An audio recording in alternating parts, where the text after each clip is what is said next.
ನೋಡಿ, ನಿಮ್ಮ ಜೀವನವನ್ನು ಇತರರೊಂದಿಗೆ ಹೋಲಿಸಬೇಡಿ. ಅವರ ಯಶಸ್ಸನ್ನು ನೋಡಿ ಅಸೂಯೆ ಪಡುವ ಬದಲು ನಿಮ್ಮ ಗುರಿಯತ್ತ ಗಮನ ಹರಿಸಿ. ಅಸೂಯೆಯಲ್ಲಿ ಕಳೆಯುವ ಪ್ರತಿಯೊಂದು ಅಮೂಲ್ಯ ಕ್ಷಣವೂ ನಿಮ್ಮ ಯಶಸ್ಸಿನ ದೂರ ಮಾಡುತ್ತದೆ. ನಿಮ್ಮ ಏಕೈಕ ಸ್ಪರ್ಧಿ ನೀವೇ. ನಿನ್ನೆಯ ನಿಮಗಿಂತ ಇಂದಿನ ನೀವು ಉತ್ತಮವಾಗಿರಲು ಪ್ರಯತ್ನಿಸಿ. ಇತರರ ಯಶಸ್ಸಿಗೆ ಅಸೂಯೆ ಪಡುವ ಬದಲು ನಿಮ್ಮ ಕೆಲಸದ ಮೇಲೆ ಏಕಾಗ್ರತೆ ವಹಿಸಿ. ಅದೇ ನಿಮ್ಮನ್ನು ಗೆಲುವಿನ ದಡ ಸೇರಿಸುತ್ತದೆ. ನಿಮ್ಮ ಸಾಮರ್ಥ್ಯದ ಮೇಲೆ ನಂಬಿಕೆ ಇಡಿ.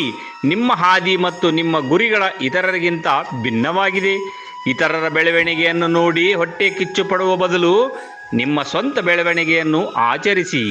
ನೀವು ಇತರರ ಕೆಲಸವನ್ನು ಗಮನಿಸುವಷ್ಟು ಸಮಯವನ್ನು ನಿಮ್ಮ ಕೆಲಸಕ್ಕೆ ಬಳಸಿದ್ದರೆ ಈಗಾಗಲೇ ನೀವು ನಿಮ್ಮ ಗುರಿಯನ್ನು ತಲುಪಿರುತ್ತಿದ್ದೀರಿ.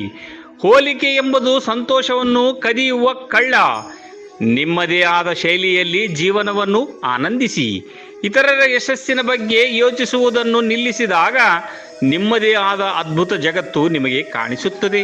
ನಿಮ್ಮ ಜೀವನದ ಗುರಿ ದೊಡ್ಡದಾಗಿರಲಿ, ಆದರೆ ನಿಮ್ಮ ಓಟವು ನಿಮ್ಮದೇ ಆದ ವೇಗದಲ್ಲಿರಲಿ. ನಿಮ್ಮ ಕೆಲಸದ ಮೇಲೆ ಪ್ರೀತಿ ಇರಲಿ, ಬೇರೆಯವರ ಜೀವನದ ಮೇಲಿನ ಅಸೂಯೆ ಅಲ್ಲ. ಆಗ ಜೀವನವು ಸಾರ್ಥಕ ಮತ್ತು ಸಂತೋಷಮಯವಾಗಿರುತ್ತದೆ.